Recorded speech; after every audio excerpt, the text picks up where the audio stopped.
27 বছর পর তোমার বাবা বাড়ি ফিরছে। এবার আপনি চিন্তা করে দেখেন এবার যে তার বাবা বাড়ি ফিরছে, 27 বছর পর বাড়ি ফিরছে। এবার আপনি আমি মনে মনে ভেবে দেখি একদম 27 বছর পর এবার ছেলে কোরআনে হাফেজ পেয়ে গেল, আলহামদুলিল্লাহ। অতএব ভাই আমার, মা বোন আমার, একটা ছেলে হোক চাই মেয়ে হোক, এই মাদ্রাসাতে নিজের ছেলে মেয়েকে মাদ্রাসায় ভর্তি করায়, মাদ্রাসায় আরো জোরদারি লেখাপড়া করায়, কোরআনের শিক্ষা দেন, কোরআনের তালিম দেন, কোরআন শিক্ষা করায়, তাহলে আপনার আমার জীবন উজ্জ্বল হবে, আমি সাকসেসফুল হতে পারবো কোরআন শিক্ষা করার। সুবহানাল্লাহ। ভাই আমার, বন্ধু আমার, মা আমার, বোন আমার, আপনারা নাম শুনেছেন, কি নাম শুনেছেন? হযরত উসমান গনি। উসমান গনির নাম শুনেছেন। কত ভালো লোক ছিলেন উসমান গনি। আপনাকে একটা খালি উপমা দিই। আমার বিশ্ব নবী, হাদিস বলছি, আমার বিশ্ব নবী জানাবে মুহাম্মদুর রাসূলুল্লাহ সাল্লাল্লাহু আলাইহি সাল্লাম, মা আয়েশা আম্মা জান আয়েশার উরুতে মাথা রেখে ঘুমিয়ে আছেন। মা আয়েশা আম্মা জান আয়েশার উরুতে মাথা রেখে ঘুমিয়ে আছেন। তখন পর্দার আয়াত অবতীর্ণ হয়নি, নাযিল হয়নি। দরজা খটখট আওয়াজ হলো। নবী বললেন, বাইরে কে?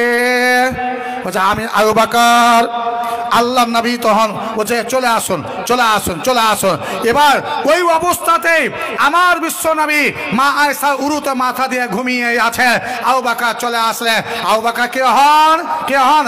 আল্লাহ রাসূলের শ্বশুর মহাশয়, ওই হযরত আয়েশার বাবা, হযরত আসমার বাবা, হযরত আব্দুল্লাহর বাবা, হযরত আব্দুর রহমানের বাবা আবু বকর, নবীজির শ্বশুর। আমার বিশ্ব নবী ঘুমিয়ে আছে মা আয়েশা উরুতে। আবার কিছুক্ষণ পর দরজা আওয়াজ হলো, হ্যালো, বাইরে কে? নবী বলছে কে? আমি উমর আছি। নবী বলে চলে আসো। এবার হযরত উমর ভিতরে ঢুকে গেলেন। ভিতরে ঢুকলেন। তারপরে মা আয়েশার ওই অবস্থাতে আল্লাহ রাসূল চলে আসে। তো উমর কে হন?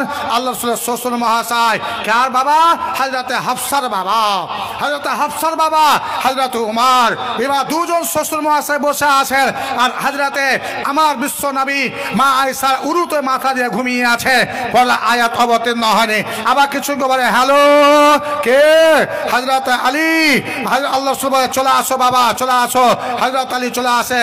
হযরত আলী কে হন? হযরত আলী কে? জামাই মহাশয়। নবীর ছেলে কয়টা? 3টা। কি নাম? একটা আবুল কাসিম, একটা আবু তাহির, একটা ইব্রাহিম। 3টা ছেলে। মেয়ে কয়টা? 4টা। রাসূলের মেয়ে কয়টা? 4টা। নাম কি? জাইনাব, উম্মে কুলসুম, রুকাইয়া, ফাতিমা। এই ফাতেমার সঙ্গে বিবাহ হয়েছিল কার? কি বলে আপনার? সুবহানাল্লাহ। হযরত আলীর সঙ্গে জামাই বাড়িতে বসে আছে, দু শ্বশুর মহাশয় বসে আছে। আমার বিশ্ব নবী মা আয়েশার উরুতে মাথা দিয়ে ঘুমিয়ে আছে। তারপর কিছু সময় আমার আওয়াজ হলো, কে? হযরত উসমান। বলছে আমি হযরত উসমান আছি। নবীজি এবার সঙ্গে হযরত উসমানের কথা শুনে নিয়েছেন। সঙ্গে চটকে উঠে গেলে এবার পাঞ্জাবি পায়জামা গুলো ঠিক করে নিয়েছে, কাপড় গুছিয়ে নিয়েছে। বলছে আয়েশা রে, তুমিও কাপড়গুলোকে গুছিয়ে নাও, শূন্য করে বসে যাও। হযরত উসমান চলে আসলেন। এবার নবীর সঙ্গে কথা বলতে লেগেছে। গল্প গুজা আরম্ভ হয়েছে। গল্প করতে হযরত আলী বলে ফেলে, ইয়া রাসূলুল্লাহ, আপনাকে একটা প্রশ্ন জিজ্ঞাসা করতেছিলাম। রাসূলুল্লাহ, আপনি মা আয়েশা উরুতে মাথা দিয়ে ঘুমিয়েছিলেন, তার বাবা আবু বকর ছিলেন, হযরত ওমর ছিলেন আপনার শ্বশুর মহাশয়, আবু বকর আপনার শ্বশুর মহাশয়, ওনারা ছিলেন আপনার জামাই আমি হযরত আলী। তবুও কি বলে ঘুমিয়েছিলেন?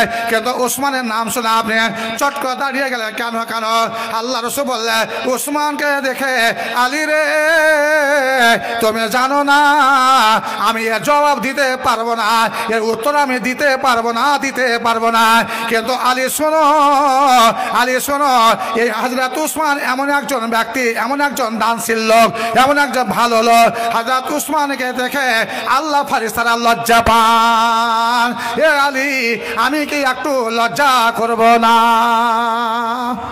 দেখেন এবার হযরত উসমান কেমন লোক ছিলেন আপনাকে পরিপ্রেক্ষিতে কয়েকটা হাদিস বলি। হযরত উসমান রাদিয়াল্লাহু তাআলা আনহু এবার বাড়িতে আছেন, আর আল্লাহ রাসূল বললেন, এ সাহাবায়ে কেরাম, একটা যুদ্ধ হবে, সেই যুদ্ধ নাম কি? গাজওয়ে তাবুক। গাজওয়ে তাবুক যুদ্ধ নাম তাবুক যুদ্ধ। এবার তাবুকের যুদ্ধ হবে, আর সেই তাবুকের যুদ্ধের জন্য আল্লাহ রাসূল এবার বললেন, এ আমার সাহাবায়ে কেরামেরা, জালসা হচ্ছে, জালসাতে খরচা আছে, মাদ্রাসা চালাতে গেলে মাদ্রাসা চালাতে খরচা হয়, শিক্ষকের বেতন দিতে হয়, ছেলেদের কোরআন কিনতে হয়, আর অন্যান্য কিতাব কিনতে হয়, তাদেরকে টিফিন দিতে হয়, তাদেরকে নাস্তা দিতে হয়, তাদের খাবার দিতে হয়, অনেক আংশিক খরচ করতে হয়। এ মাদ্রাসা চালাতে গেলে আল্লাহ রাসূল বলছেন, এ আমার সাহাবায়ে কেরাম, শোনো বাবা, শোনো শোনো বাবা, তোমরা শোনো। এবার এই তাবুতের যুদ্ধ হবে, এই যুদ্ধের ময়দানে খরচা হবে, কেউ 5 টাকা, কেউ 10 টাকা, কেউ 100 টাকা, কেউ 20 টাকা, কেউ 50 টাকা, সব দান করতে আছে, রাসূলের হাতে দিতে আছে, রাসূলের হাতে দিতে আছে। নবীজি হযরত উসমানের দিকে তাকাচ্ছে, উসমান কোথায় আছে, কোথায় আছে, কোথায় আছে? ইতিমধ্যে হযরত উসমান চলে আসলেন। আসা ভাই উসমান গো, তোমার রাস্তা দেখতেছিলাম। হযরত উসমান বলছে, কেন গো, কি খবর নবীজি? সারে তাবুতের যুদ্ধ হবে। সুবহানাল্লাহ। হযরত উসমান বলে, নবীজি, তাবুতের যুদ্ধতে কতদিন সৈন্য থাকবে, কতদিন যোদ্ধা থাকবে? রাসূল বলে 30,000। রাসূল বলে 30,000 যোদ্ধা থাকবে, সৈন্য থাকবে 30,000। তারপর হযরত উসমান বললেন, আল্লাহ রাসূল, এবার এই যুদ্ধ চলবে কতদিন? নবীজি বললেন, উসমান, এই যুদ্ধ চলবে 3 মাস। 3 মাস। হযরত উসমান বলে ফেললেন, ইয়া রাসূলুল্লাহ, ইয়া হাবিবাল্লাহ, ওগো দয়ার নবী, 3 মাস যুদ্ধ চলবে, আর 30,000 আপনার সৈন্য থাকবে, 30,000 যোদ্ধা থাকবে, তারা যুদ্ধ করবে আল্লাহ দ্বীনকে উঁচা করার জন্য।